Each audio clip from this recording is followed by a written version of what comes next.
Okay, well, thank everybody for being here. It's good to see a crowd.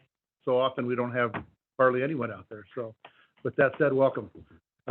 Chief, I think you're first on the agenda for some presentations and pinnings and such.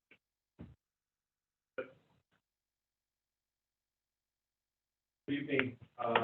We've got 2 promotions to celebrate tonight, and then a tenure of one of our members is hit 25 years of service with the Fire District.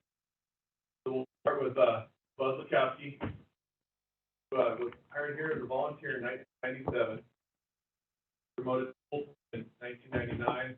He also got his IEMT, which was a EMT and paramedic way back in the day.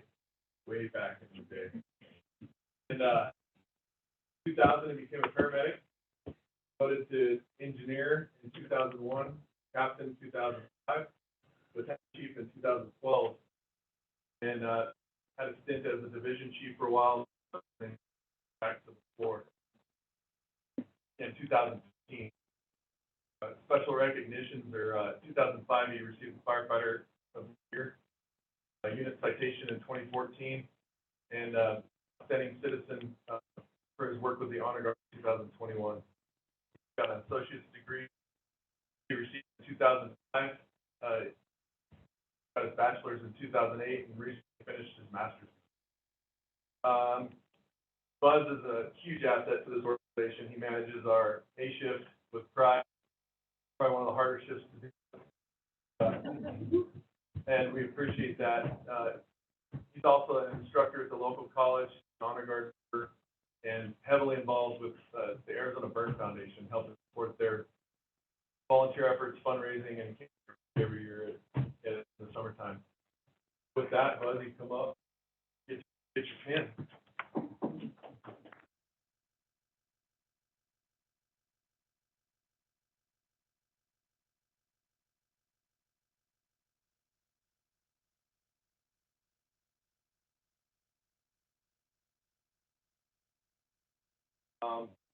All right, so now we move on to some promotions.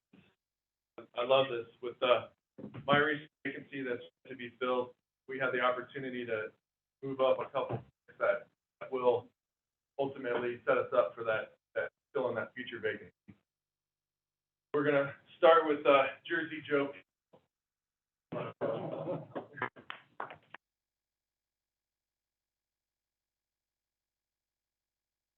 Members of the board, he's not from Jersey.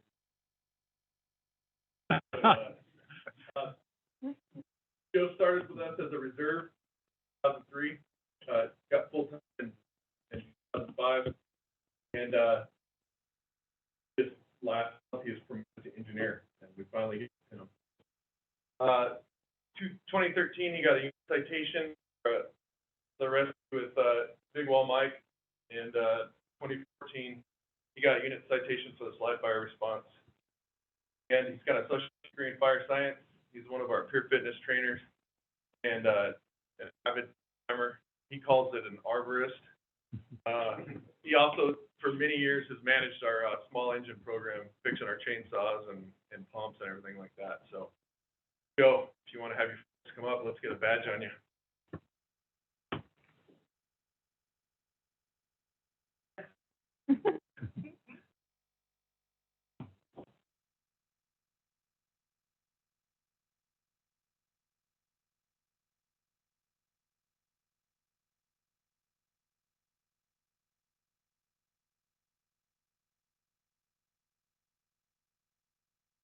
Being pinned by his brother, retired CNI.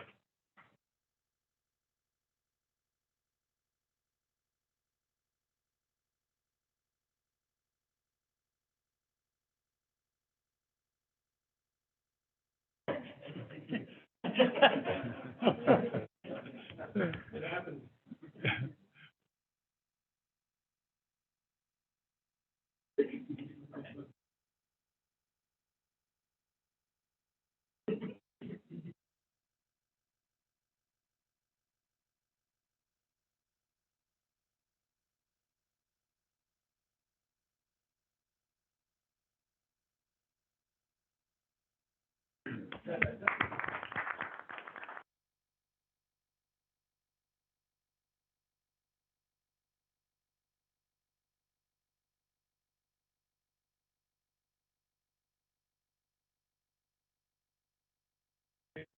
Mike Pace, born and raised in Sedona.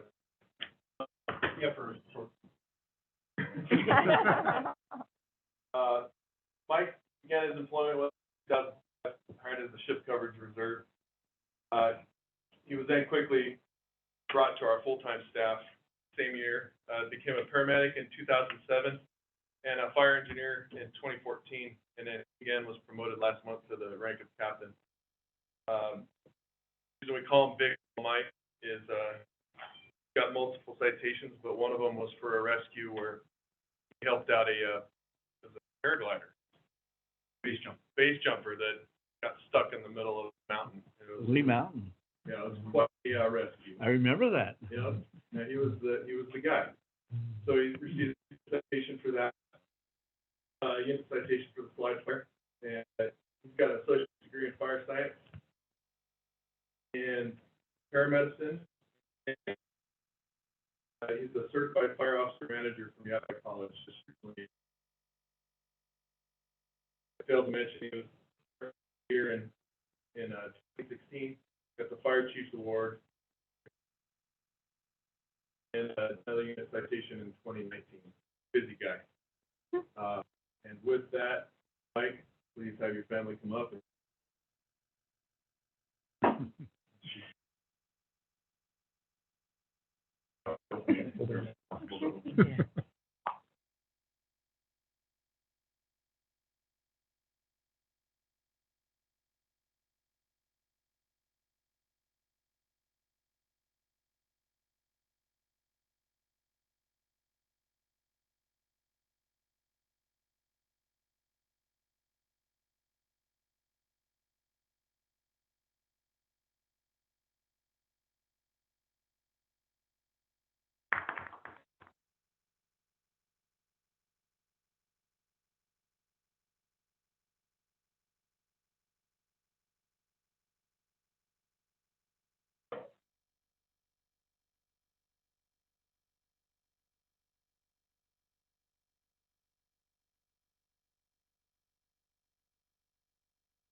That's it. I did fail to mention that I think Buzz, if I'm not mistaken, got 4 generations here tonight.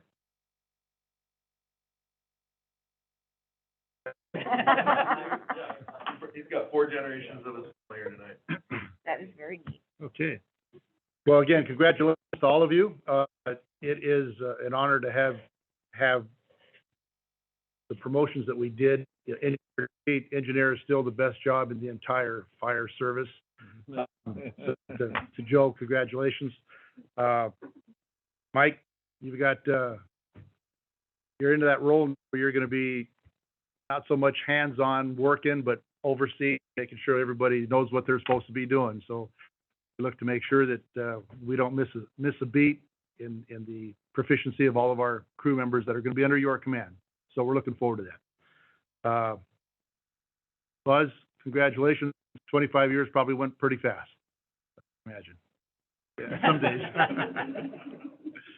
But above all that, family members that are here, you too, we welcome into our family because it is a special career field to be part of. It is a family.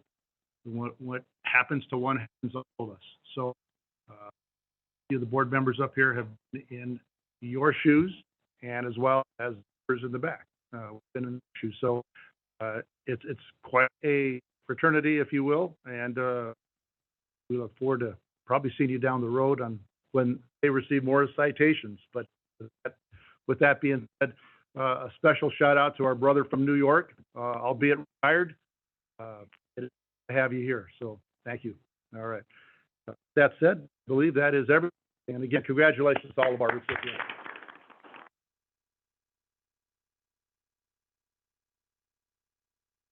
We get into the business of the meeting, what I'd like to do is just take about a 10-minute recess, allowing the family and the members that were recognized today to take a few photos and congratulate others out there. So let's go and, take a break for about 10 minutes, and we'll reconvene at 10 of.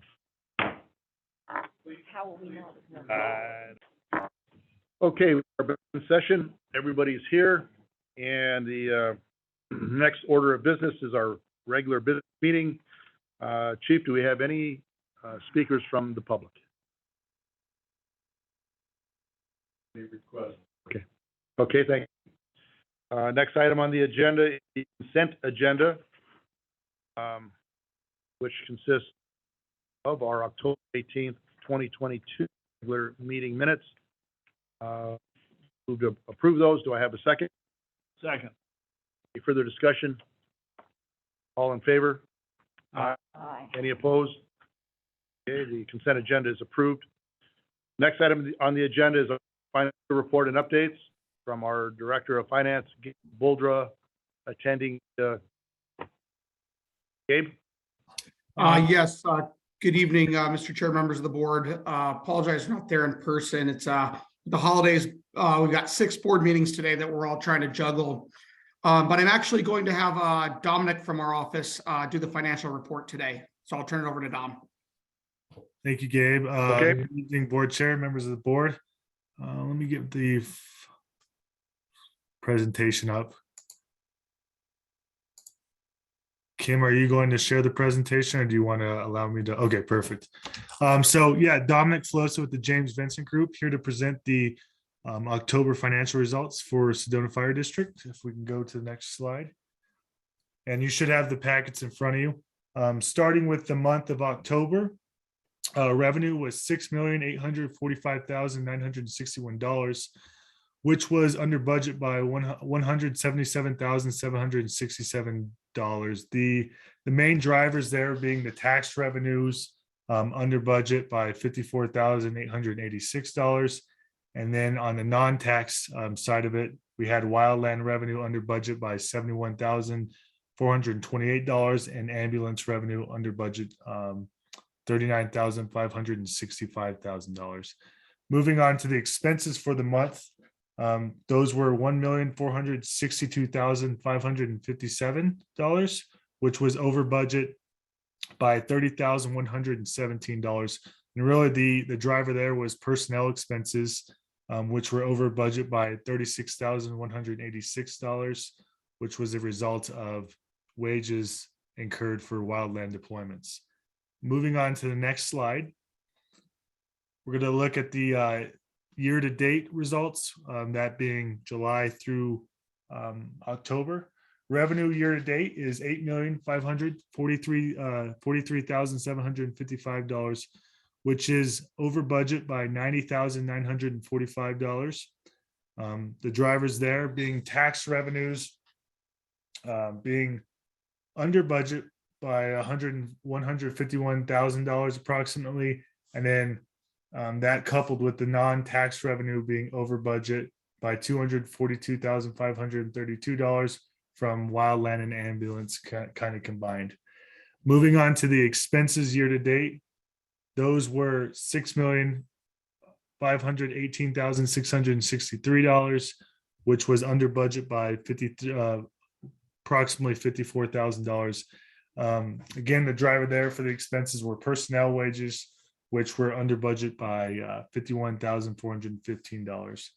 Going on to the next slide, we're showing the expenses that have been incurred through the budget. So 38% have been incurred, and what's left is 62%, which is right on course for where we're at in the year. Moving on to the next slide. We have our expenses broken out by various categories. And in the bottom left box, you'll see kind of where we've trended historically. So right now, for example, personnel is 83%, and we're typically at 81%. So we are maintaining those percentages quite well through October. Going to the next slide. Looking at the balance sheet from a year over year perspective, one thing to point out here is that the cash balance has grown by approximately $1.1 million from this time last year. That concludes what I have, but happy to answer any questions that the board may have. Questions from? I do. Mhm. And I'm not sure whether this question is for you or Gabe, but my question is, when do we start to worry the tax revenue. Because I'm looking at, yes, we're down by 151,000 against budget. If you look at where we are relative to last year, we're down by almost $500,000 in terms of revenue that came from tax collection. So at what point, and I'm thinking, you know, possible recession in the background, people, you know, and tax bills tend to slide. So I'm just a little concerned. So Gabe, can you talk to this a little? Yeah, so, you know, at this point, we really don't worry. I mean, historically, we see some fluctuations. We try to predict our tax revenue collections as best we can. We look at what we've done, what we collect on it as a percentage of budget historically and average that to come up with our budget number. But things like the county treasurer's office being delayed on getting bills out, the day of the 31st falls on the month may prevent mortgage companies from paying, and they may not pay till the following month. So all things like that really have an impact.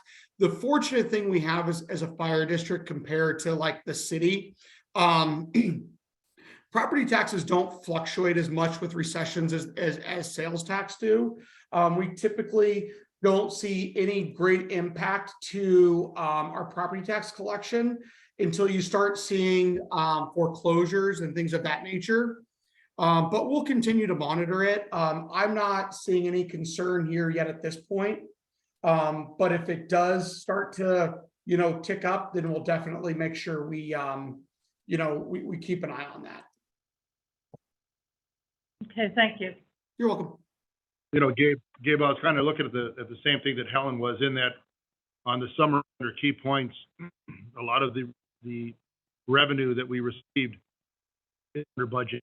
And I know those are just projections as we go through the budgetary process, but at what point do those become a matter of concern when you're constantly under budget on the revenue side and over budget the expense side? Yeah, I mean, they become a concern depending on what type of expenditures they are, as well as how much they're under. You know, like, for example, you know, looking at what we're discussing here, starting with property tax, I'm looking at kind of year to date. We're under budget by 150,000 on that, which, you know, is a lot of money, and we definitely want to be cognizant of it. But it's a small percentage of our tax collection, and I anticipate we will continue to see that money come in.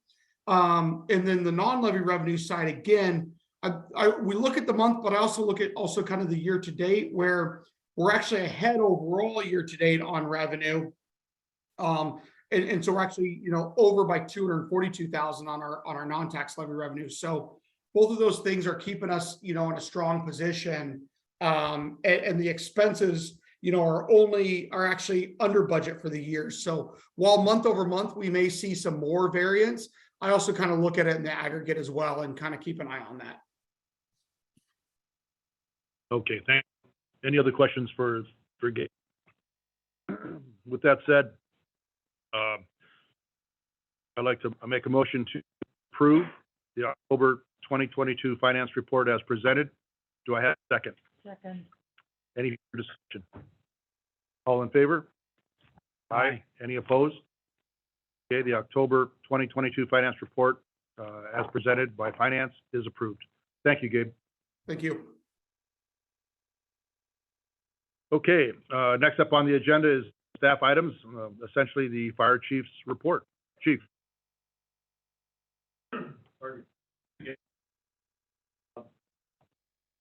This year in the stats, you know, October falling down a little bit over the last couple months. I think it has to do with the fall and the people get back into school and you know, a period of other things, and definitely a little bit of a dip.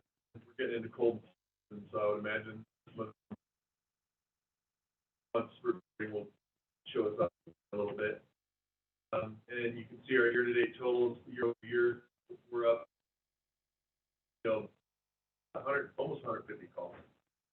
My math is right. And with this report, speaking with the board members and my one-on-ones, there's some questions raised about reporting out on a response times. And I want to put something together for starting next month's board meeting, but I wanted to ask the board, is there a specific format or specific information, like, or just kind of see where we're at with getting from call to on scene, or is there anything other specific information you'd want to get at, so I can develop a comprehensive report? Well, I think, Chief, personally, what I'd like to see is from the time of alarm to the time that they are en route, and then of which we have some control over, but then there's that time en route to on scene that is we keep track of, but we don't have a lot of control, but we could see the trends of time of day, day of week, weather conditions all affect that. But if we can get those two in particular, but the board may be interested in how much time we're spending on an incident. And of course, there's that end time back to quarters. So if the board has additional input, what do you got? I think time on the scene all depends on the nature of the incident. Yeah, on an EMS call, it can be quickly determined that paramedics are not needed, and that the individual can be transferred by family members and/or choose to remain at home. It all depends. So I don't know that a report like that would be of any benefit unless there is some unusual calls where the time on scene was just way too long at the detriment of the patient. And I haven't heard of anything like that, and I don't know that you have. I have not, but I think to Chairman Soto's point, I think it would be beneficial information for people to have a better understanding that a hike out takes this long, or, you know, if we're using helicopters, this is why it took this long, or with the changes to Northern Arizona healthcare, we may, you know, more patients going to Phoenix, and just to, just to inform you to the fact that we've got units of service for 5 hours going to Phoenix more. And so I can see where you're going. A standard EMS call may not be something to report out on, but some of our other calls would add value and benefit to knowledge base. In addition to that, Chief, I think the general public benefit from seeing what sort of response times we have. I mean, obviously, it's their money, our money being well spent. Do we have the best rigs, the best communication equipment to get us there as quickly as we possibly can? And that would reflect that without us having to say a word. They could see that. Something that's always, the district is so big physically that it's one thing to get a call in the Chapel area from a person that lives in the Chapel area. It's another thing to get a call from somebody that's on the other end of Oak Creek Canyon, and so all numbers don't look alike. And so, a really long response time to a call where you had to drive 20 minutes almost to get there, that skews all the other numbers, it would seem to me. And you wonder if the public really appreciates how lucky we are to have 5 stations and qualified people in each of those 5 stations that are about as close as you can get to most areas, unless they're deep in Long Canyon, and then it's a different story. As someone who's pushed you on, or a predecessor on the subject of response times, my interest is primarily in that response time from alarm to time on scene. Because I think as a member of the public, that's what I want to know. How quickly can you get here if I have an issue? And I agree with everything else that's been said, but that to me is the standard that will be held to in the eyes of the public. Okay, well, thank you. With that information, I'll develop a modifiable report, so that and we'll present and see how you guys like it. Yeah, I like seeing the break. Okay.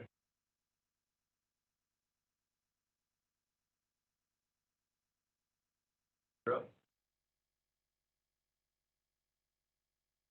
Oh, yeah, the state, here's a reflection of the response times, our response volume by station. Staying pretty steady with what we see, station 1 and 3, bring a lot of our numbers in, and the rest are out there supporting each other.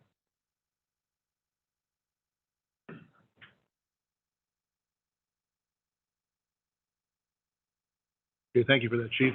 We have what, administration up next? Admin? Okay. Right, so. Worked so hard. This is on, but we're gonna talk louder like this. That's what we do. So, Chair, members of the board, we have our operations. We have news and events. So, we'll skip right on over to the success of the haunted ambulance. Lots of crew on site. If you're looking here, we did have a visitor from a retired fire marshal, who joined in the festivities and had a great time. The turnout was excellent. Lots of families, young and old, all dressed up, all very excited to see the ambulance back.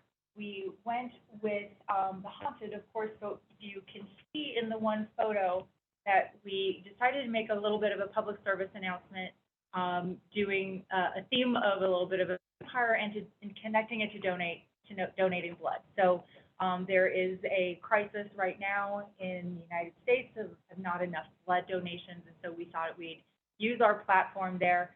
Matt Spinelli of GIS created a QR code on the poster, so you could do the QR code and find out when the next blood drive is in the area. So he had it set up to show the state of Arizona, and so folks could get right over there to the Red Cross site and find that out. So we had a great time interacting with the public, handing out glow sticks as we do, getting the kids to romp through the ambulance, and then you'll see a little treat that we found in the closet, and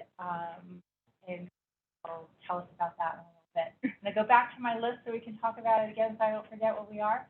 Website update. If you haven't visited our website lately, go ahead and visit the old favorite address of sedonafire.org, and you will see our updated modern website there. There are a couple glitches we're working through, a few pieces we want to continue to edit, but it was really important to Chief Mizoulis, as it was important to the board that we get it launched. It is more navigable, it's cleaner, it's easier to see. We've got some updated photos, and it's not collapsing, which is also the best thing. And we're very, very worried about the status of it. It's been kind of patched together for a while.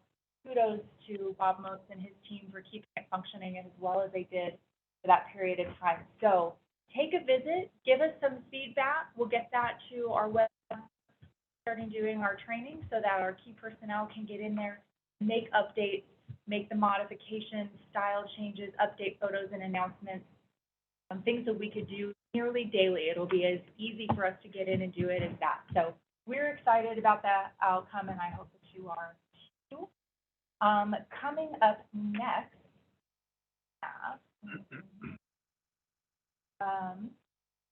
we've got our Toys for Tots campaign coming up. We've been talking about it and letting you know that it's coming. You always know it's coming. It's annual here. And we've got our box. So the collection box is at Station 1 in the lobby, ready for your toy donations. So new unwrapped toys is what they like us to collect. They'll come and get those from us on a regular basis. The toy drive, I think, ends on the 8th, and so we want to make sure we get that, keep it going so we can get those collections. We'll do a few more announcements if we need to. Firefighter Mark Feeney has now done the bike ride. So he sets up a stationary bike and he creates a page and creates a course that he rides on, essentially virtually. And he is quite an athlete. If you're not familiar, he is a competitive bike racer, and he has created a new one. And this theme is, you can see here on the slide, is he is going to race this course of virtually of climbing Mount Everest. Jeez. And we're going to support him by climbing the tower at Station 3, the equivalent of that elevation of Mount Everest so that we can tie the whole piece together. He has done the math and figures it will take 968 trips up to the tower to do so. And so we're gonna get together a rotating crew. I'm good with 10. It's not a race, we don't have to do it in a hurry, and we're gonna do it safely, and all the pieces will be together. But the intent is that person after person can do this climb, kind of bucket style, like you might imagine, as you've seen in those training drills, and get as many people up there, see if we can achieve that 968 trips to reach the elevation of Mount Everest while Beanie rides continuously on a stationary bike to beat us to the top, essentially. And so donation link is here. We also will have it on our Facebook page. The intent is, of course, to raise money for this great cause and do it in as elaborate a fashion as we can. Going back just a moment to our items. Have several things coming up. That's on December 3rd. It'll physically be taking place over at Station 3.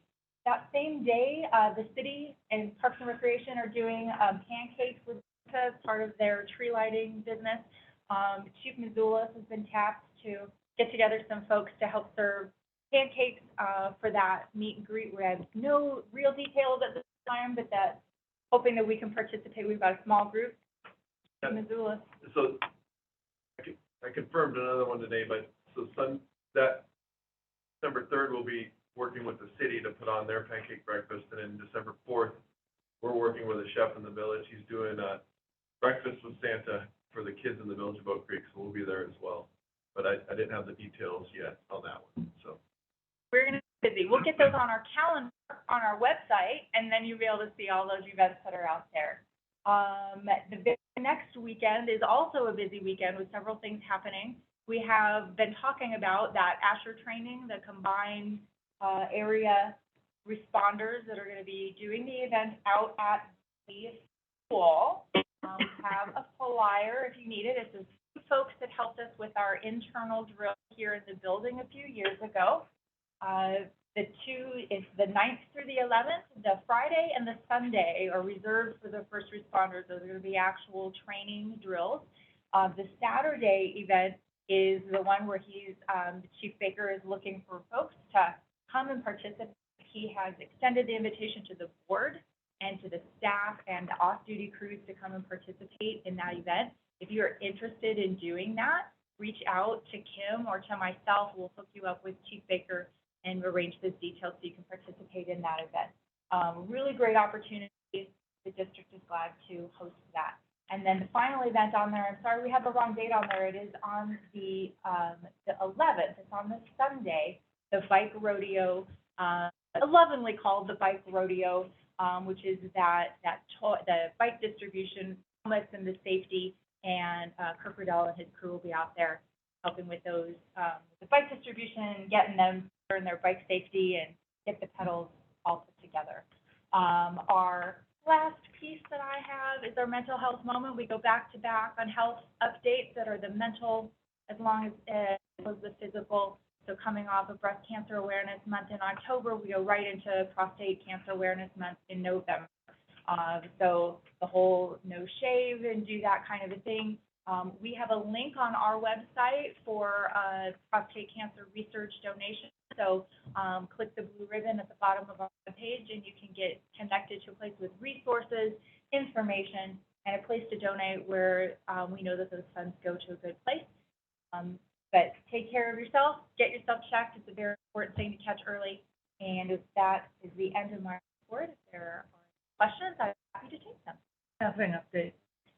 Staffing up, it's down there in the little bubble. So we have ongoing interviews for the telecom radio technician. I believe that they go on tomorrow. Maybe Chief Coyle, if he's listening, could tell me if that's true. That's correct. Correct. So there's finalists that are for that radio tech 2 position, and we're narrowing down those candidates. So they've kind of got a follow-up there happening, and we hope to be able to wrap that one up and get a good offer out there. I didn't have any other staffing updates for you besides that one. And the end date for the Toys for Tots? think it's the 8th. I don't have that flyer with me. 8th of December. December, yes, sir. Makes sense. Get them time to distribute and so forth. Okay, All right? But unwrapped. Unwrapped, please. Yes. okay, thank you. Thank you. All righty, Chief? Right, Chief Coyle, you're up. I'm ready. We, the next slide, please. Okay, so I'm gonna touch on the upper left-hand corner last because there's a separate little slide. And I'll pause after each one of the other sections to see if y'all have any questions.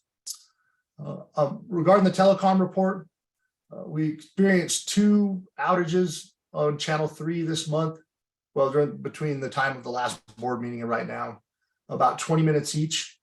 I'm not sure that I've told you before, but Bob Moats is providing a weekly update, and we're keeping a spreadsheet on the different outages and their causes to make sure that we're tracking that and that we're keeping those to the lowest level possible until such time as we can take care of the major improvement that's need to be taken care of. Another issue that we had that we're dealing with is the main network switch at Station 1 had some intermittent issues. And we're actually working with the people that are supposed to provide us with our 48 port switches. Their name is Juniper, one of the companies that makes those, that just like every other company that makes things has a very extended ETA for delivery of their products, but they are, I believe they're going to be able to ship us 2 replacement cards. So keep that equipment running until we can get the actual full boat replacements done. Another thing that's been going on in the telecom division is that there's 2 radio towers where some of our vendors have work that they want to do and antennas they want to replace. And one of the things that needs to occur each time that happens is that Bob reviews what they proposed and they make sure that the loading and everything, the loading, not and everything, does not exceed a threshold. So we make sure that we allow enough room on our towers for any future expansion that we may need to make. And when there's discrepancies between what is proposed and what we believe meets our criteria, like there was on both of these towers, and unfortunately it's pretty common with this process, then we go back to them and ask for additional evaluation. So that's what's going on there. Meetings are ongoing with a vendor on system design and working on collecting additional information to basically get I guess what you could call a not to exceed price to replace all of the site radio systems to create a system that is more uniform, that is still serviceable, and where we need fewer replacement parts.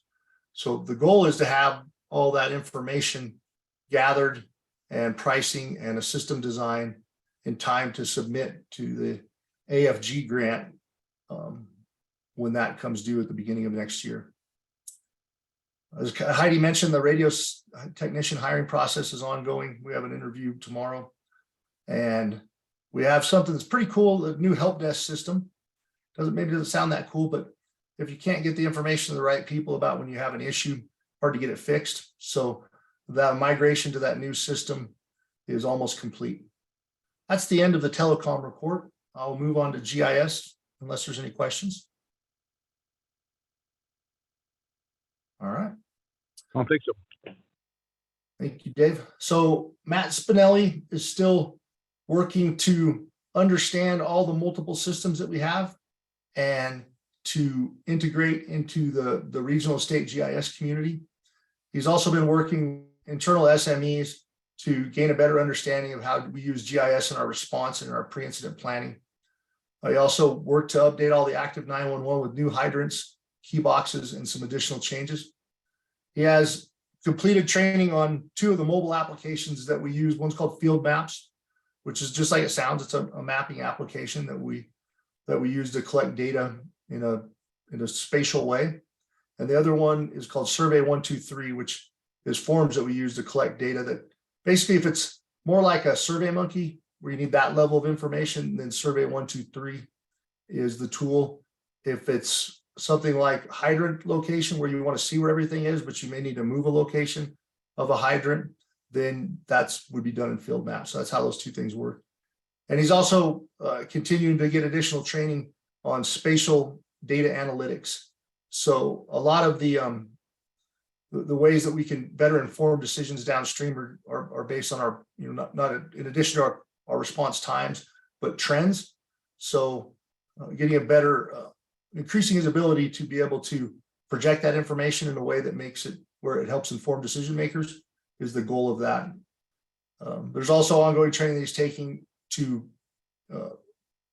become better at using the ArcGIS online environment in the way that we do.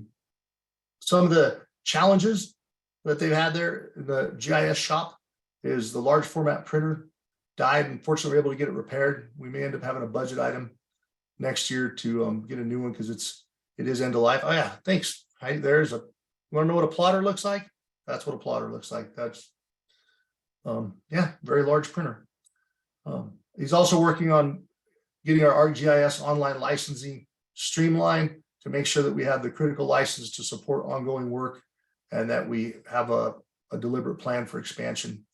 They're working with Matt. There's a strong emphasis has been placed on designing and diagramming all the GIS workflows so that we can better understand how the different systems interact, gain efficiencies there, and reduce the need to have redundant input of the same information. We feel like if we build it right, then we can update our maps and add the essential information to them in all the different ways that we use GIS information by inputting it into one program with a field user and then having it where it kind of cross-pollinates, if you will, to the other applications. That is the end of the GIS report. I will move on to the wildland, unless there's any questions. Okay. I don't give you guys very much time for questions, do I? But you can just yell at me anytime and I'll stop and answer them. So the wildland thing, there's this is not really specifically wildland, but I feel like it's based on the components of it that touch us, that it is certainly related to wildland. So as I stated in the last couple board meetings, I've been working with the city of Sedona and Yavapai, Coconino County, representing SFD on the evacuation planning. We had another meeting this last month, and that was focused on development of what's called a THERA. And a THERA is a threat and hazard identification and risk assessment. So basically what it is it's a 3-step process where communities identify threats and hazards that are of most concern. And then we set targets for capabilities and levels on how to address those. So it starts with the fact it would say like, hey, what would be a worst case scenario when it comes to structure fires that we've ever seen? Say, okay, 2 at the same time. All right, if we had 4 at the same time, what would we need? And so you identify that gap between a rare event and what our capabilities are right now. All those gaps you may not be able to close, but after you get done looking through all those different components, which are known as core capabilities, then what you do is you find out where you're kind of furthest away from an event that is probable, and you deal with those first, and then you look at, okay, what's possible?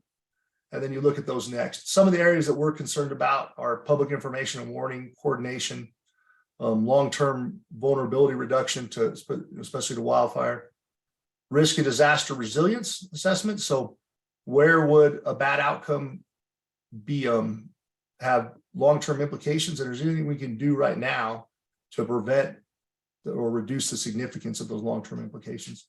And of course, fire management and suppression, evacuation, and mass search and rescue operations are the other areas that we're looking at. So the THERA is not just wildland, but it is a component of wildland, and it is aligned with kind of our all hazards approach to incident response. The other piece of wildland information I wanted to share with you all is the ENSO, because I know you guys worry about this like I do every year. ENSO is the El Nino Southern Oscillation. So it's that whole El Nino, La Nina thing that happens in the Pacific where the sea surface temperatures impact weather. And it's especially significant over the winter because Unfortunately, good monsoons are great to make the grass grow, but good winters are what help us to delay the onset of the fire season, increasing that soil moisture over the winter. So that's why we care about it. And this year, the latest forecast indicates there's a 75% chance that we will remain in La Nina. This is when the sea surface temperatures are colder than normal. And why we care is because the impacts are normally warmer and drier winter over the southern third of the United States, which includes us. This is actually a triple dip La Nina. So we've had them 3 years in a row, which, when you look at some of the fires last year in New Mexico, especially, you kind of like, oh, okay, well, maybe that's one of the reasons why. I don't know. But it's rare to have 3 in a row because it's an oscillation. The sea temperatures change every year, and we get wetter than normal winters periodically, drier than normal winters. When we look at the 30-day climate, you may be thinking to yourself, because I know I was, warmer and drier, and we've had a fair amount of rain in October, and it's been cold. Well, the 30-day climate outlook shows that we're likely to see above normal temps and above normal precipitation. And then the 90-day outlook, so from now to 90 days out, shows a 50% chance of below normal precip and a 50% chance of above normal precipitation. So basically the next month, it doesn't sound very much like La Nina, but after that, again, this is climatology, which is a little bit better than a horoscope, but not a lot. It is showing that we will get into those drier than normal and warmer than normal situation. Any questions on that? All right. Nope. I must have answered everything that kept you awake at night about the El Nino. So We're last following month, you like last month I talked about the information that we receive on initial dispatch and how this information can vary broadly from the actual circumstances. And I tried to explain a little bit about why we approach different situations in different ways. And I felt like I didn't do a very good job. So I thought I would provide a graphic and explain some of the stuff that drives some of the ways that we talk about leaders making decisions, and we try to improve our decision making. So these 4 boxes on here represent basically the 4 different environments that we operate on. And if you look at the upper left hand, well, everything on the right hand side of the document, sorry, the complicated and the clear. In those areas, we use rules a lot. So rules in the clear domains would be things like wear your seatbelt, make sure you check your drug box every day, and do your decon after a fire. Those rules are rigid. There's really not a lot of freedom there. And we're able to establish best practice because there's a clear cause and effect relationship there. And then in the upper right-hand corner, those are good practices that takes expert knowledge to deal with those problems. And there can be more than one good solution, but it's easy to understand if you have the right amount of expert knowledge what the good solution is. And a couple of the examples I thought of that fit into there are patient drug interactions, the rope systems that we set up, and scene size ups. So we have a framework that we operate in those environments. We have certain things that we check on, but there's a degree of variability that's inherent to operating in that environment.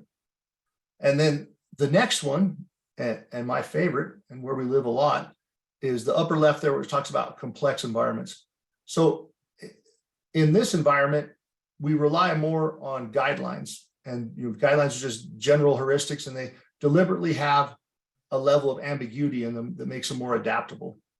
So the reason that that's important is that when it comes to operating in that environment, so we understand that in complex systems that there's unintended consequences of our actions. And because the reason there is because it's impossible to consider every single scenario, like on a structure fire.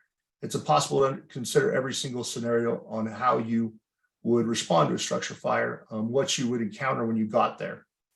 And what that means is that we still need to train, and we still need to use our experience and our education to develop a framework, but we need to be a lot more deliberate about its application, because we can't just give someone a checklist and tell them, here's what I need you to do when you're on the nozzle and you go into a structure fire.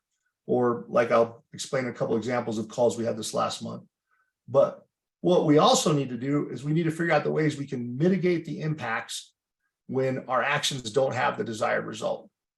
And so that's where that whole probe, sense, respond comes in. We don't call it that in the fire service. We make it specific to whatever it is we're doing. But some examples of probing would be that we, when you enter into a fire and you're looking at the situation, you're continuing to gather information, and you think you know where the fire is based on where the smoke is most visible from the outside, and maybe because of the report you got from dispatch. And so you go there, but you're still working to understand the full range of potential outcomes that you may experience. Part of the ways we reduce the uncertainty in that environment is doing our additional report where we make sure that there's not a basement as we lap the building and check for that sort of thing. And then we also use our experience and our training to help us understand contextual clues, which is the sense part of it. And that's for that to be effective. And part of what, matter of fact, what Chief Baker and I were just talking about earlier today is making sure that the people on the nozzle, in this case, know that they can provide information, even if it's contrary to what it is that we're asking them to do and what it is that we expect to see, because the best way for sense making to work is if it's crowdsourced from everybody there, because the perspective that you have from the battalion chief's rig out on the curve isn't the same perspective that somebody will have in there on the nozzle, or somebody that happens to be around the back or up on that just laddered the roof. So we sense make all that, or we crowdsource all that, and we need to make sure some things are in place, and that's where leadership and making sure that we get the right leaders that are not only competent, but that they provide the right environment for people to raise concerns or issues. We call it psychological safety, and that people trust in their decision-making abilities. And normally that trust has to do with the fact that you believe that people care about the mission and the way that it impact the people you have working for you more than their own personal gain. So we focus on that stuff. And then the response is we try things based on what we saw, and then we see if it works. So we keep doing that over and over again. And pretty soon you see patterns developing, and then you get to, you become more effective at intervening with the problem. So one of the examples two examples I thought I'd give you is a couple calls that have been that taken place recently.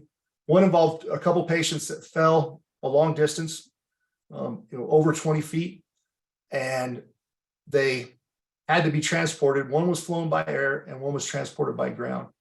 And those patients had significant injuries.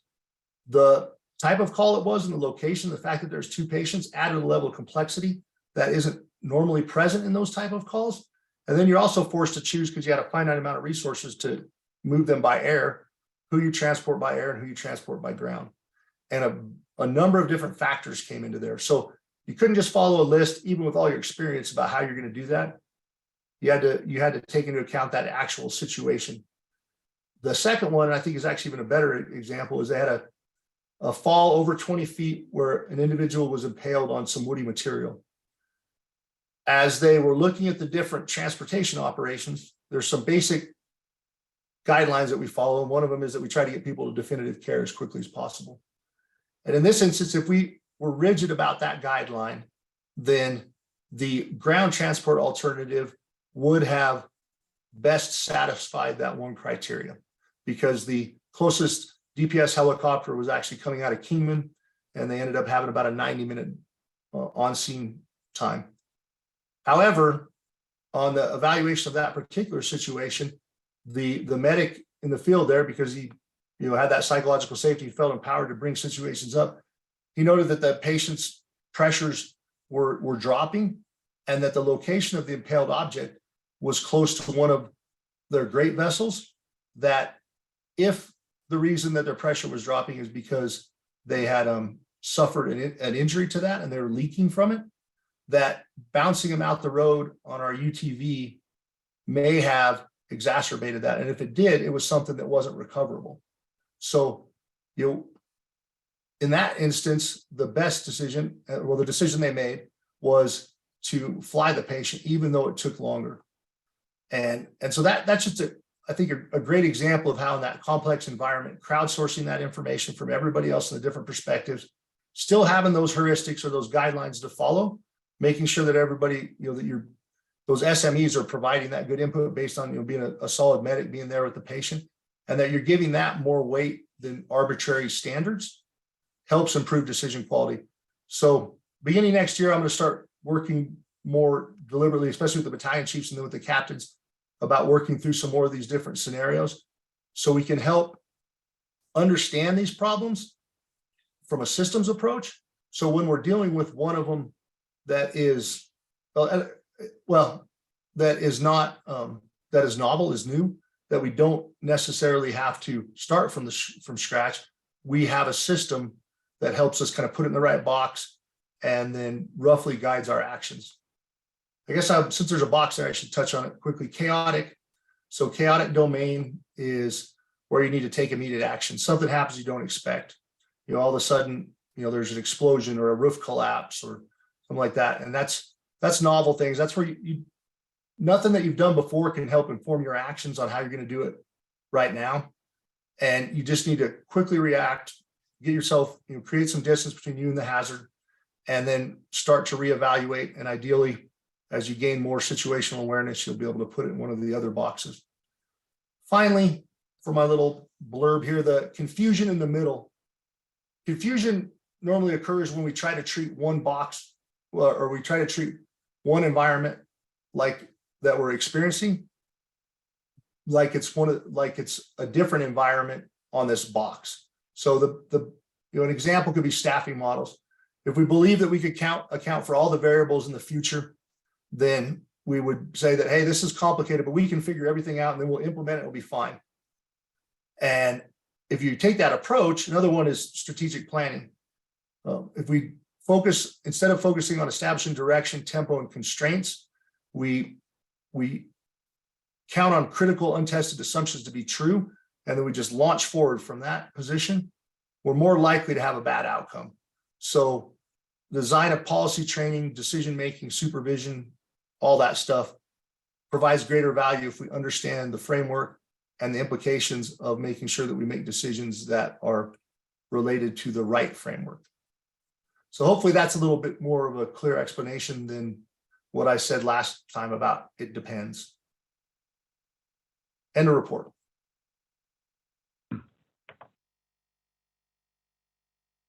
Thank you, Chief.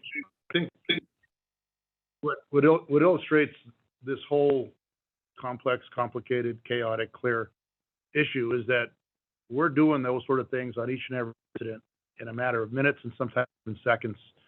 It's all predicated on the information from the firefighters that are touching the patient or on those lines to the officers making those decisions. And as far as the public, they have an idea of how much is actually going on in a short amount of time. So it definitely brings light to it, but it is a complex idea to get across. So I just want to thank you for trying to bring that up and bring a little clarity to it. So any other questions or points for the chief? Great toolbox. Thank you, sir. Thank you both. Y'all. Thank you, Chief. Take care. Chief? Right. You're up.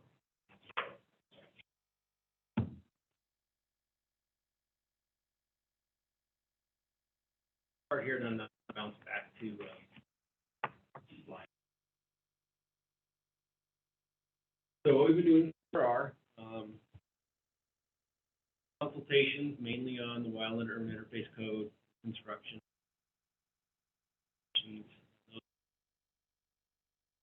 inspections, plan reviews are still ongoing. As far as inspection goes, we'll touch on that a little bit. This last couple of weeks, did a fire extinguisher training with the folks at FTC. That went out well, and we got more coming, and people are still calling, wanting that kind of.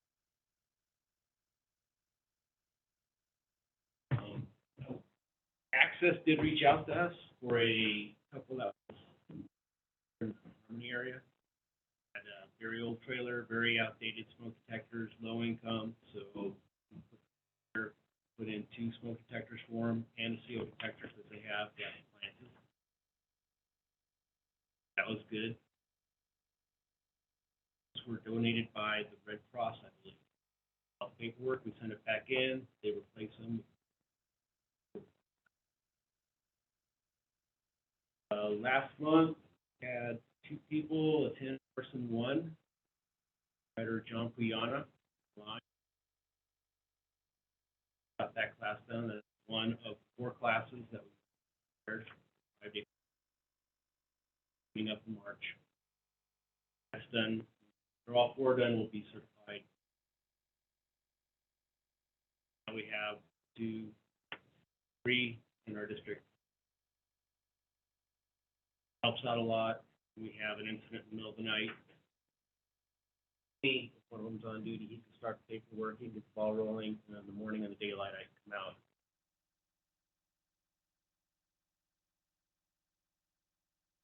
Fire investigation. Had 1 fire. It was on a deck off a top key.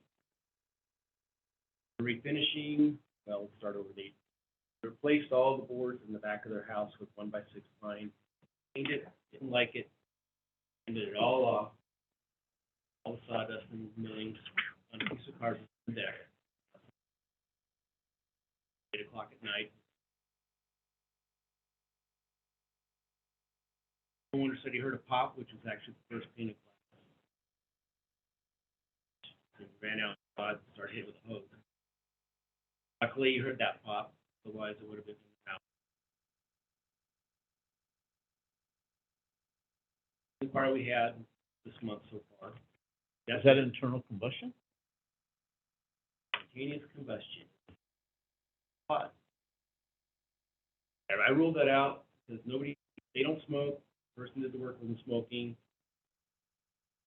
They had been doing this. The time frame was right. Where they piled it, where the burn patterns were.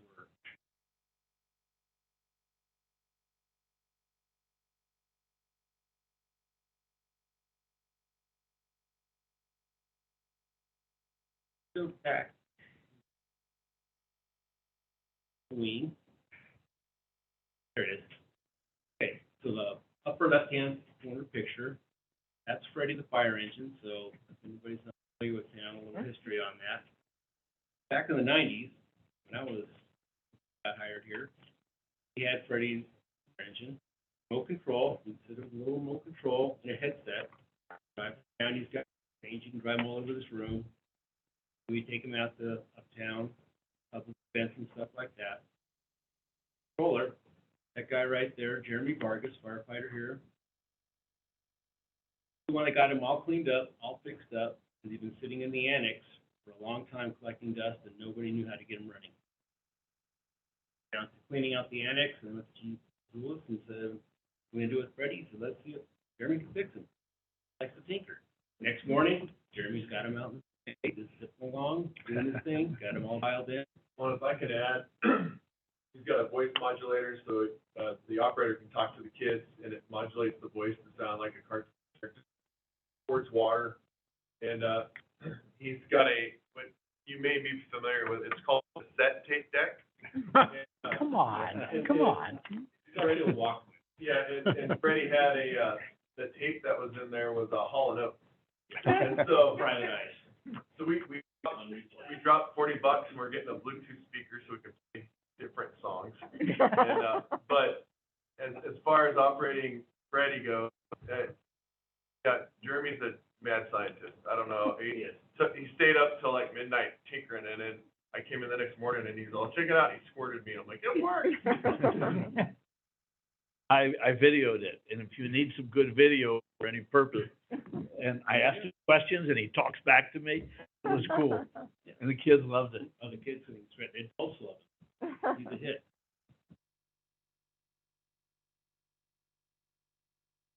It for that, so my message today, oh, wait, I'm sorry.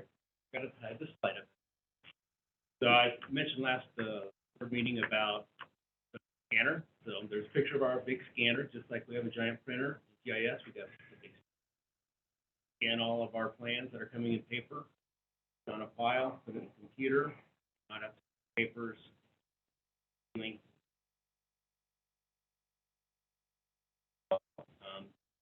But Josh, welcome guys, we're good about. Other one there you've probably seen in the past, that's the,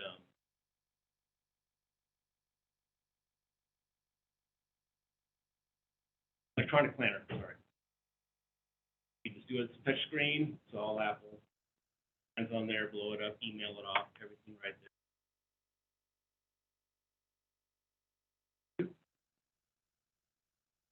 All right, message. So I thought since it's winter time and everyone's running their heaters, oxide, time again for it to start. Touch on it, colorless, it's colorless. Air, leak, symptoms. So some of your minor symptoms, headache, dizziness, weakness, nausea.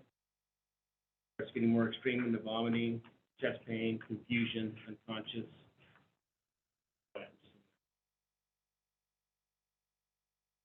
CO detectors, if you have any gas appliances in your home, make sure you have a CO detector, make sure the batteries from every year, if it's one that heats in your battery.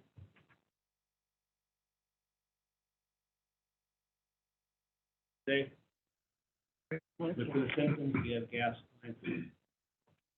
Thank you. Thank you. Chief? All right. Oops, I skipped that. Well, once again, this is 2 more months of me doing the operational support report, and we'll have somebody else jumping in. I want to take a minute to express my appreciation to Captain Ojeda. While he didn't choose to work a 40-hour week, he's in a modified assignment right now due to a surgery, and he's a plug and play. He's been helping with a lot of the EMS stuff.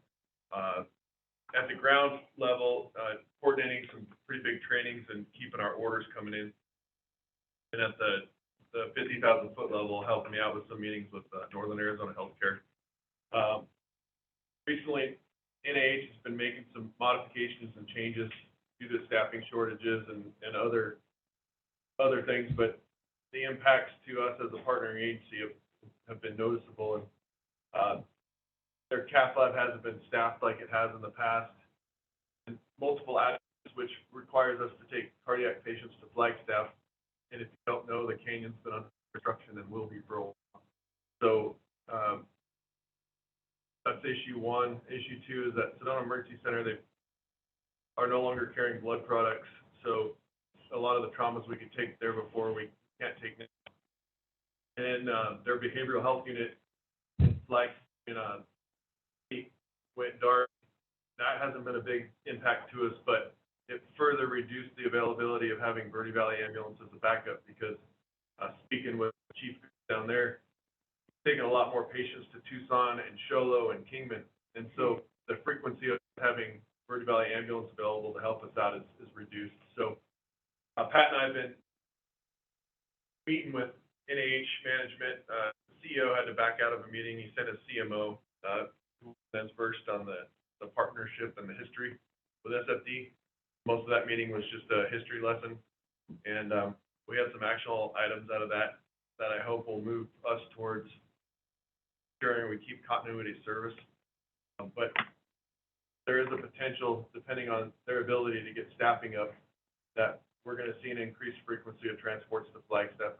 And operationally, I'll work with Chief Boyle to adjust as needed to make sure we're continuing to serve the community. And one of those tools would be if we recognize an increase in response times or out of service times with vehicles in Phoenix. So more to come on that. That's the kind of the 50,000 foot EMS level.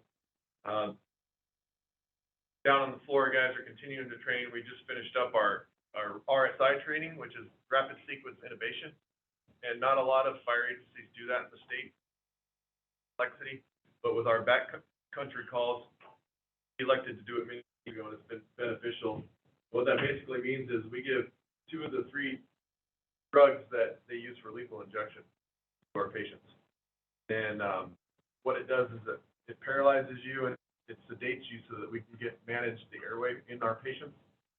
pretty complex procedure, and we hadn't been able to do a comprehensive refresher on that process because of COVID. And so this year, in large part to Pat's work, we had a partnership with Guardian Air, and they brought in a lot of high-tech training tools, and it was a really good training for us. Other trainings, you know, we've got higher floor, we've got some wildland classes going on. We've got more folks working towards their drone piloting. Just a ton of training going on, and then Mike, as per usual, keeping our fleet afloat and doing a really great job.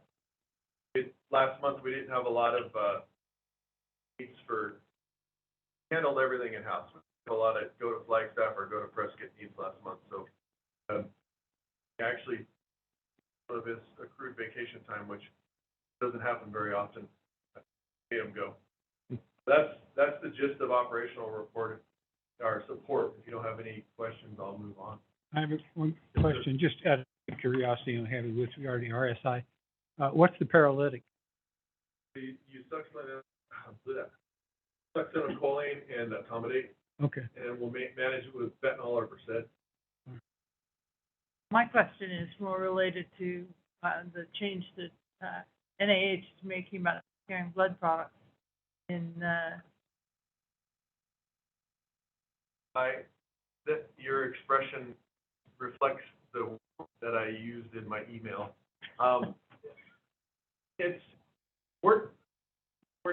There's a multitude of concerns that I have, and thus far NIH has been open and willing to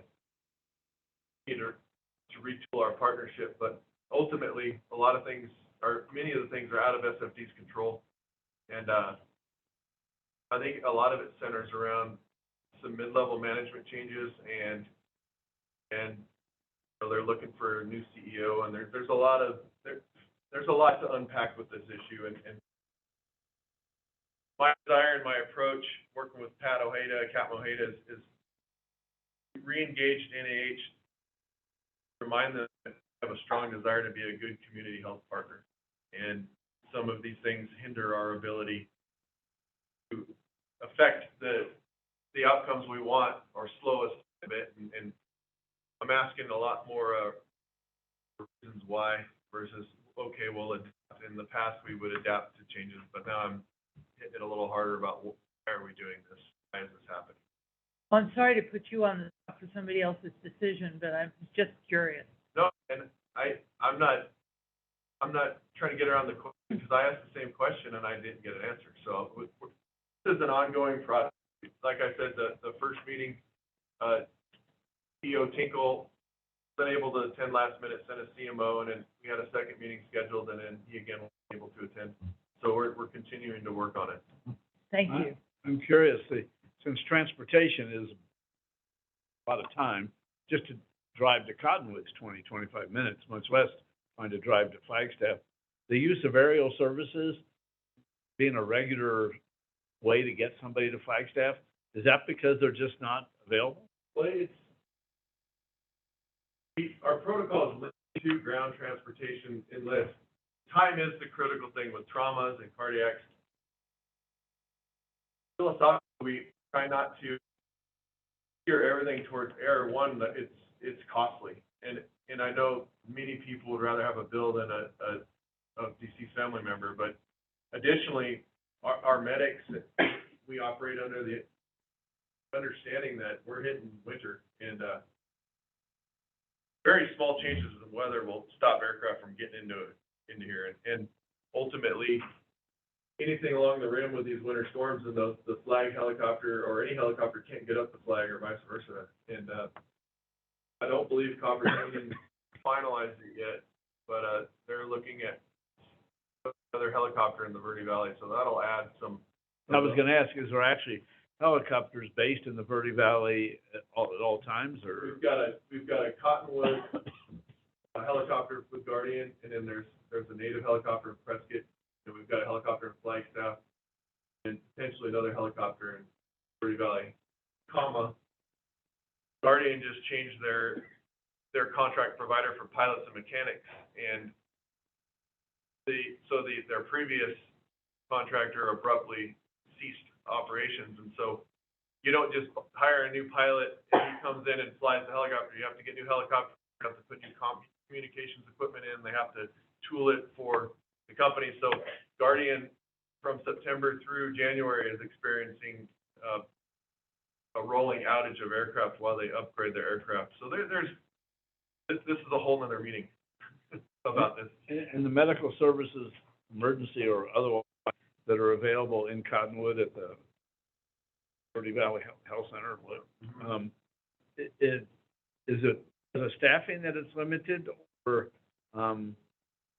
this seems to be the reality of how complex medical environment is? The answer that NIH gave me is that it's staffing, but they're actively working on improving that. Our cath lab should be more towards it, what's done by the care center. They're telling me in February. So right now they're getting back to operating the cath lab on a Monday through Friday, 6-hour schedule. Thank you. Yeah, but that's the outward facing answer to us as partners, is the staffing. Don't get sick on Saturday and Sunday, that's all. Starting the other questions, I'll go to the fire chief's report. So, Chief, I'll start with Station 4 update. Chief and I have been meeting with Will May. They did a feasibility study of reconstruction of Station 4, and then I had the opportunity to take Heidi on a tour, or not Heidi, I'm sorry, I'm looking at Heidi on the side, on a tour. I've been there. To try to better explain that Station 4 is not its own, it's not its own project. There's a lot of radio infrastructure that upgrades that would need to take place before we put a wrecking to it. So that's one thing we've identified, and Bob Motes, Chief Coyle alluded to, has been meeting with vendors to line out the packages needed to start our upgrades. So that's all going on right now, but specific to Station 4, they've identified 2 options for our current property. One, not ideal for a lot of the upgraded safety wants and needs of a modern fire station. The other option requires potentially purchasing the property adjacent to Station 4. So we're working through some details of that. And the third thing is I've engaged in conversations with the city. I have another meeting tomorrow. There is a potential that they have some properties that we could, and I'm going to use these words carefully, trade or we're going to look at if there's an opportunity for us to work together. That's how I'll put it. And you have a property in Uptown that is flat and rectangular, and find the perfect dirt for a new station. It is it. So I won't have any information. I wasn't able to meet with Ms. Osborne before this board meeting and after the election. Obviously, I waited to further those discussions till after the election because I wasn't sure we weren't sure who we would be meeting with re-election. Now we know who's in the seat. We can continue those conversations.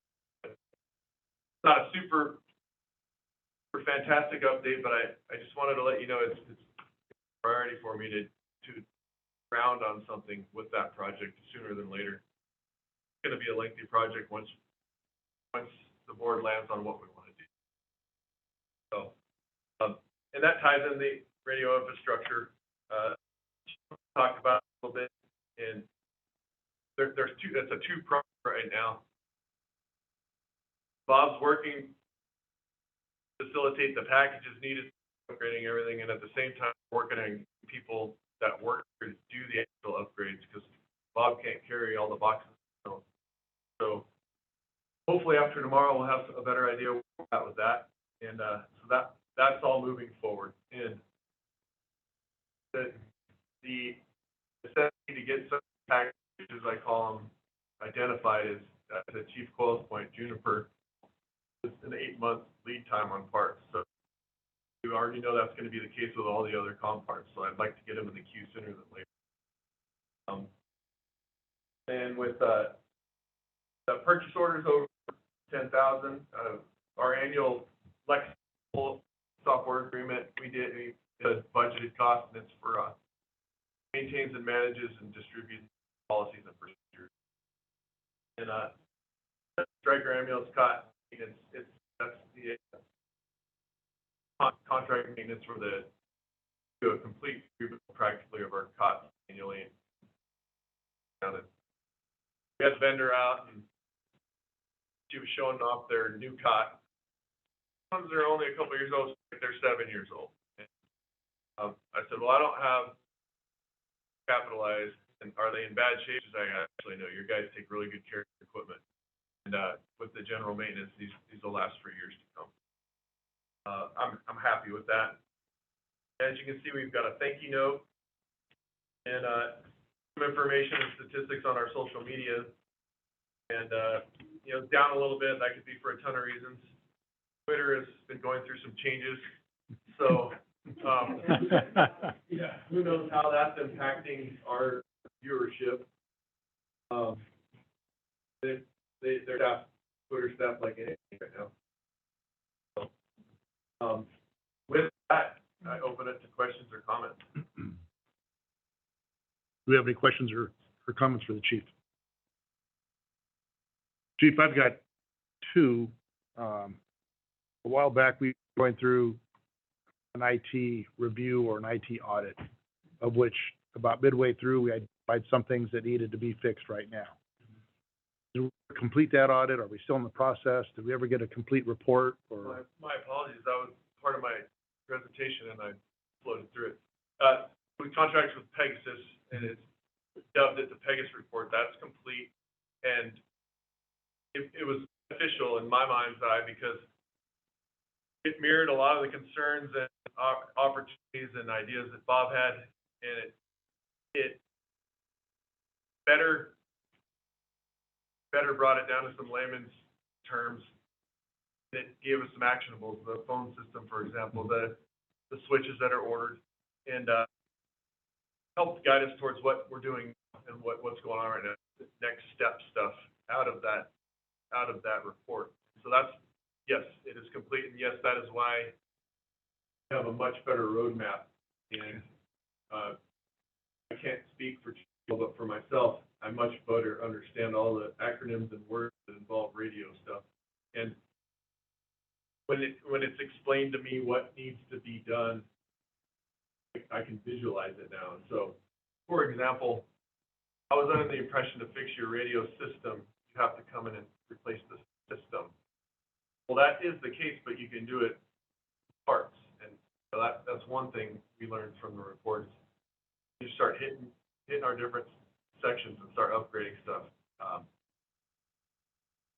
Go to station one, improve the air conditioning and heating system, install a monitoring system so that there's an app that they can see the battery level and the fuel level of the generator and the air temperature in the room and the status of the components remotely and maybe reset remotely. And so, yes, the report is complete and we are using it as a guiding document. And then lastly that I have here, with the anticipated transporting of patients to Flagstaff or farther out, is going to cause us to be without resources for that amount of time. Do we have mutual aid agreements, the surrounding communities to bring their resources in to replace, or? We do, with the caveat that everybody's experiencing higher call volumes. So Chief Coyle and the battalion chiefs and myself are actively monitoring usage. Last year, if you remember, created a survey 123 that our BCs on their phone can hit when we're out of ambulances, and we're tracking that data. Tracking when our Phoenix transports occur, because that's a unit out of service for 5 hours, typically. And that's one of the things, and then we take that to our partners. For example, for an unknown reason, most of our Phoenix transports happen on Sundays at 10 o'clock at night. And why? There's why that day, why that time? So then we've taken that information to NH and then discover, hey, what causes this? And if we can fix or mitigate that, it reduces the chance of not having ambulances available. And then working through training with the hospital because in the good times, they call for an interfacility, non-emergency scheduled transport. We pop over there and get it handled. But in the busier times, we might have to say, hey, that patient's gonna have to wait 2 hours. And so creating a training environment where that is flexible and that our partnering agencies understand that why we're not getting there right away. Setting this up, folks, when not Johnny on the spot, but if it's an unscheduled, non-emergency interfacility, we're gonna keep those units in service for our 911 calls first. So, to your point, yes, we have mutual aid contracts, auto aid contracts. With the getting busier, there's a potential that's less of an asset to us, and we are constantly internally evaluating our usage needs, and that's how we've grown for the past 20 years. You know, we get to the point where it's unsustainable, we add an ambulance. So we're actively monitoring that. Okay, thank you. Chief, I know that the Pegasus report is giving you all a good roadmap, and I appreciate that. Being both visual and someone who's a planner, I'm wondering if there's a possibility at some point we could get a glimpse of that roadmap, not the details, but what are the steps that are projected out for the next year, let's say?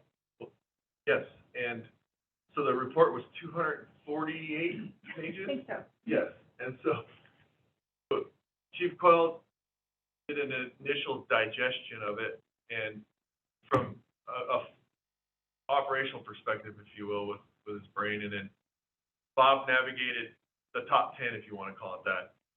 And so right now, he's meeting with different vendors, and our desired flow path or roadmap versus what's the reality of availability. And I hope to have something deliverable to you next month.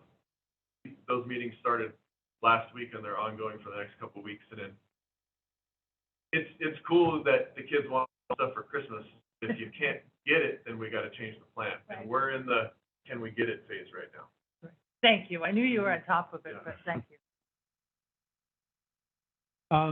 Just a comment from me, at least. With the impact that you just described with regard to our healthcare system and its effect on fire districts, this one specifically, but beyond that, the fire districts throughout, the 150 fire districts throughout the state. My disappointment is in that Proposition 310 failed by 53.4% of no votes.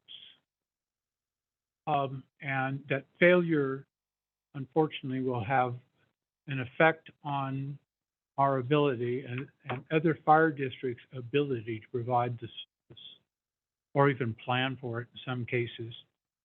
It was said that some of these fire districts have response time, sometimes up to 20 minutes, initial response time. Well, if they're out of service heading off with a patient going to XYZ, it may even be longer. We here in Sedona, VOC, in this area, maybe, we too are tourists. We too drive through the state. We too will be affected by the failure of 310. That's my comment.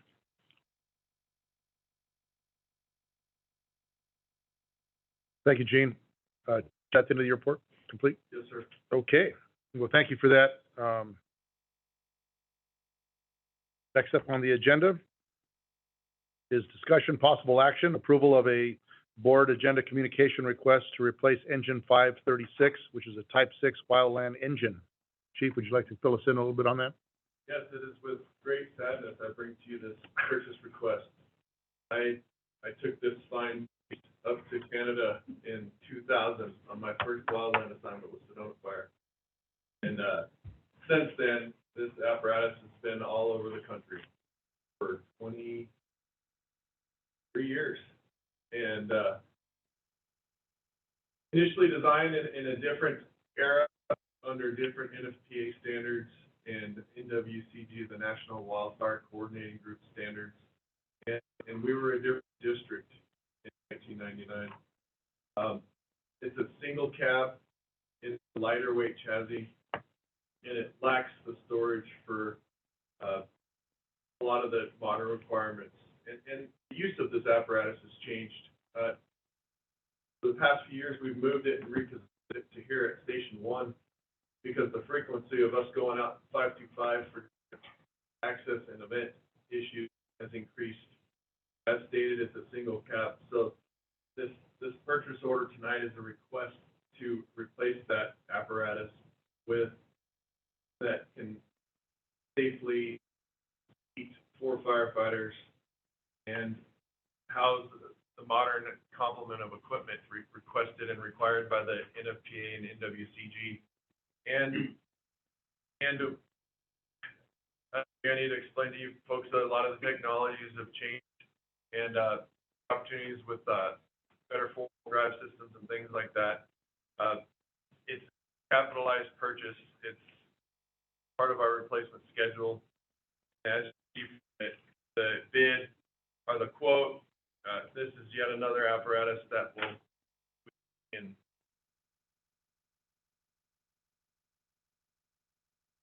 That was part of getting it. It was a replacement schedule for this year, and it just keeps things in line with our apparatus replacement schedule. It is in line with the schedule that we have.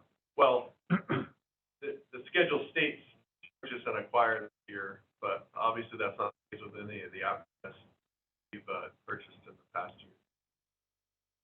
It'll keep the purchase in line with our capital plan, not the delivery of. Yeah, That's 2 years behind. I have what might be my problem, but in looking at the request, in some instances, it's referred to as E536, and in others, it's E516. And I'm totally confused reading it. Okay, that first 536 was an oversight. It's so the engine number 5. We're the 5th Battalion. Verde Right. Valley is 3. Right. Copper Canyon is 8. The 1 designates that it lives at Station 1. Right. And the 6 is the type of engine it is. And Right. so a Type 6 is a big truck, and a Type 1 is a big fire truck. So that 536 at the top, the rest are 56. That 536 is a typo. It'd be 516. Yes, but as is reflected in the. Intermittently, but that's okay. Thank you. Gosh dang it, Yeah. fingers, yes, It- you're it- correct. It's fine, just need to Understood, be understood clear. completely. That's the only place that it has it listed is in that first sentence, 536. Farther down. Is there another one down below? Okay. Yeah, that was my typo, that was my fat finger. So anywhere where it says 536, it should be replaced with 516. Right. And okay, any other questions for the chief?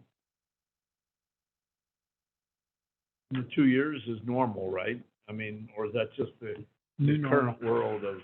Two years is, so some backstory on this purchase. Captain Miranda and his committee put together the specs and did all the research, and he was ready right before the October board meeting, but after Tim had posted, and he says, is it gonna be on the board meeting? I said, we'll get it in November, and he says, well, we can only order a Ford truck between November 5th and 11th. And, that's a new thing too.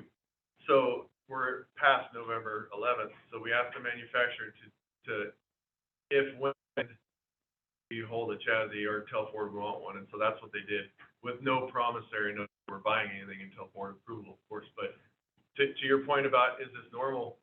I don't know what's normal, because for Ford to open up the availability for government agencies to purchase a next model year chassis for a Type 6 or an ambulance or what have you, and it's a 4 or 5 day window, that's not of it. It'd be months of the year, but now Ford opens up for us government agencies a week to order, and then delivery now being 2 years. I don't know how long this is going to be the case, but I hope it's not the new normal. Thank you. And chief, with this purchase, we didn't have to go through the three to get the best price. This is a government contract type of Correct. thing. It's the it's the GAC, or the Galveston Area Council Cooperative, and it's the standard used by issues around the state to guarantee best pricing. Okay, unless there's any other input or questions, You make a motion? I think would you like to make the motion? No, you wait. Okay. All right, well, I think if it's needed, based on the criteria that you stated, and it meets the continual schedule of replacement of apparatus that we have in our capital or plan, then I move to approve the purchase of a new Type 6 engine from BME/Hughes Fire Equipment for the amount of $281,103.72. Do I have a second? I proudly second it. Okay. Any further discussion? All in favor? Aye. Opposed? Okay, the motion is approved. Thank you. We'll move forward.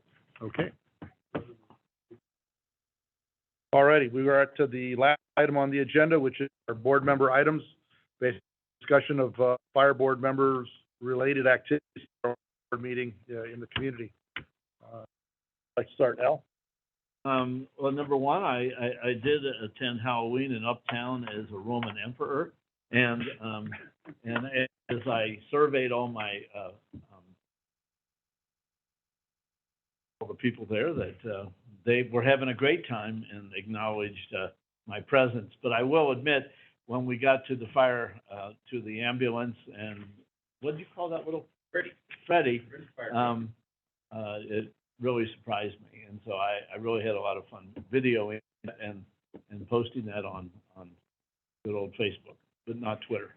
I also like to let you all know that today is officially my last official day on board meeting, and I'd like to express my extreme appreciation for these last 4 years, and it was an exciting role. And I must admit, when Jean and Joy and I all were running for office, little did we know that we would do so well in gathering more votes and double the votes of the other 3 people trying to be on the board. So I'm really proud of what we were able to accomplish, and being able to be on the board.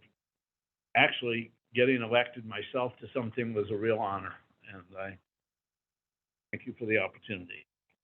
You're quite welcome. All righty. Good job, Will you Al. be at the next board meeting? I will attend, and I don't know when we're just talking with Heidi about when Scott will be sworn in, but that'll have to be a date you all figure out. I'm gonna show up for that one too. Gene, what do you have for us? Well, I had a one-on-one with the chief the other day. I have to say that Chief Mazulis, what have you, I enjoyed his vision. He really has vision for this fire district. So our conversation, I appreciated it. And along those lines, what have you, part of this vision is, I have a hero in the fire service. And some of you know him because he's from here in Arizona. Phoenix Fire Chief Alan Brunacini. He was my hero. I never met the gentleman, but I read a lot of his material. I got to attend a few conferences and so on where he was in attendance. And Chief Mazulis provided me a copy written by Chief Brunacini, one of many that he authored. And this one is Essentials of the Fire Department Customer Service.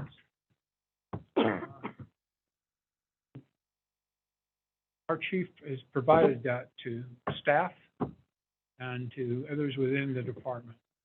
Really important.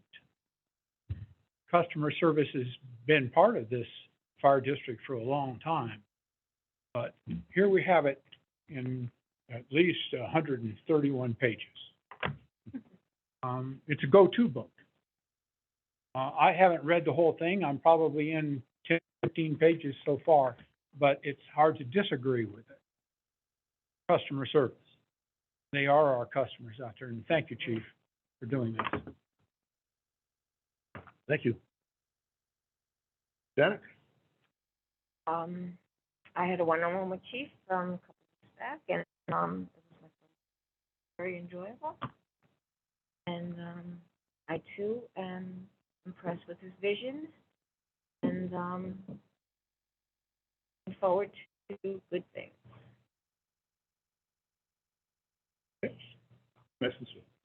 Helen? So this is one-on-one season. Yeah. Yeah, so I had a delightful one-on-one, we referred to loosely as carpool karaoke, in that we to go to Station 4 and see a whole bunch of the radio telecommunications, like Museum. the museum. It's very impressive, but more importantly than that, and I want to certainly support the vision that you have for the district, but the other thing I appreciated is early on, I had said to the chief that I was interested in meeting the firefighters. The COVID, coming on during COVID didn't make that possible. And he has worked to do that, and I really appreciate that. And the chance to talk to them, and I hope we continue that. And other than the one-on-one, I'm looking forward to the Asher training in December. And right now, the other thing I do is find chaplains. Being the nearby kid, I'm happy to do that. Thank you. Last but not least, I too had my one-on-one with the chief, and we did cover quite a bit of ground on that. And I think one of the items that came from that was that if and when there are those discussion topics that seem to be common with all of us, unbeknownst to any of us, that somehow they could make it to the meeting and come back. And it was a great example that you brought up the one slide with response times. So there was multiple board members with that interest. And so it will come to fruition. It's just a matter of time. I appreciate that. And the reason I didn't produce my vision of my interpretation is I wanted to follow up with the group so that I want to add value. I don't want to add content to the meeting. Yeah. And so thank you. Yeah, so that's out. And hopefully there'll be more of those where there's common conversations that we are unaware of, what everybody's discussing with you, and it does come back. So we're looking forward to that. This is Al's last meeting, and Al, I got to say that, and I'm sure the rest of the board would agree with me, that you've brought a perspective that we don't normally get, and that's from the public, because you are so public oriented, and that every meeting, actually every day of your whole 4 years, there was something new that you learned that you always brought back to the meeting. And it allowed us, and me in particular, to realize that some things we take for granted, that we can't always do that. We have to explain some things, because a lot of people don't know what we do. Just think we go down in a big shiny red fire engine, but there's more to it than that. And you brought humor to the meetings, which I enjoy, because these things always are serious, and sometimes we have to find that lightness, and you bring that to us, and I appreciate that. It was fun, and I just enjoyed you being there. And I'm gonna miss you. Well, I'm gonna miss it too, and for a variety of reasons. This is the most serious thing I've ever been asked to do. I've been on a lot of boards and committees and whatever, but a lot of people could step in and do what I was doing. But here, the idea that this is a governing board, it isn't just a casual. We have a responsibility, and it's at times it's almost scary to think of what our responsibility is, because there's 100 employees, but there's visitors that come here, tens of thousands, hundreds of thousands of people that depend on us being there when somebody goes and hits 911. That was the argument when we were running, is it's all about saving lives. And the one thing that I have learned is how much, one, I didn't know, I still don't know, but I'm amazed at how much the general public does not know and understand about how complex this world is and how high tech it is. And more importantly, how skilled and educated each of the firefighters are in order to do their job. And one AA degree, a BA, master's, somebody, I hear some people getting PhDs. This is a fire district, and I'm amazed at how serious the staff takes their jobs. This isn't just a job. This is a real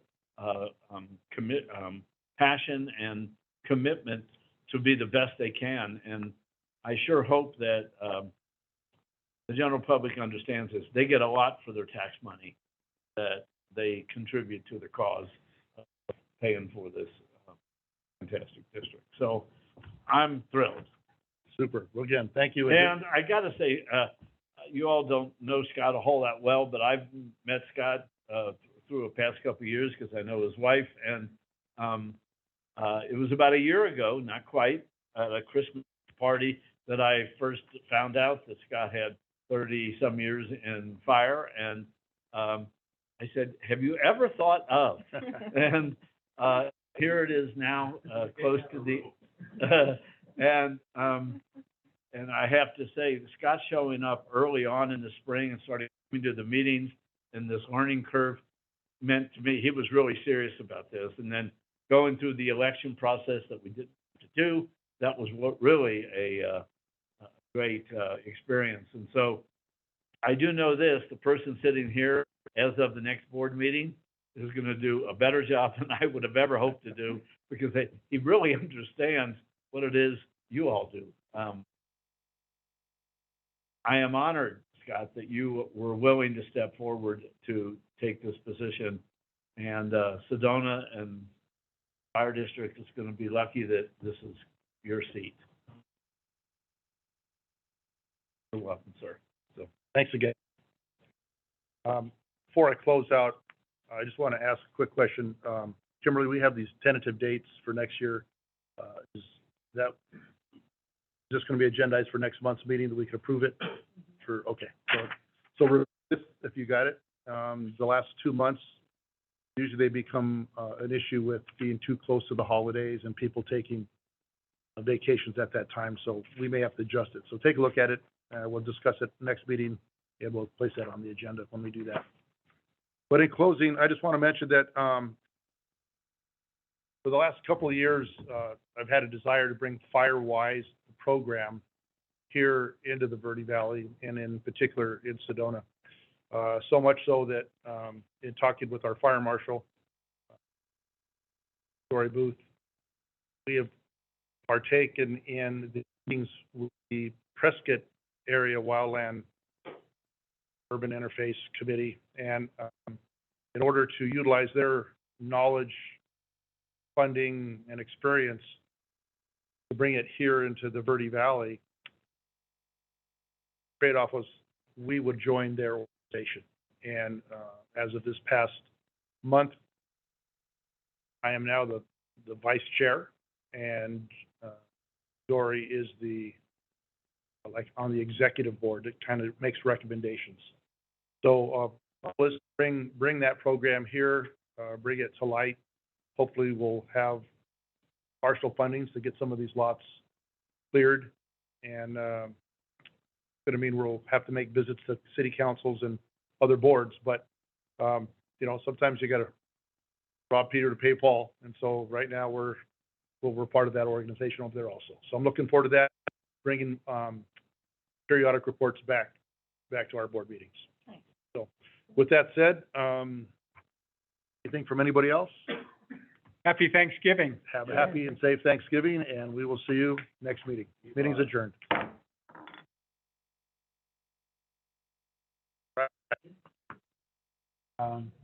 You meant Harry and Sandra, I believe.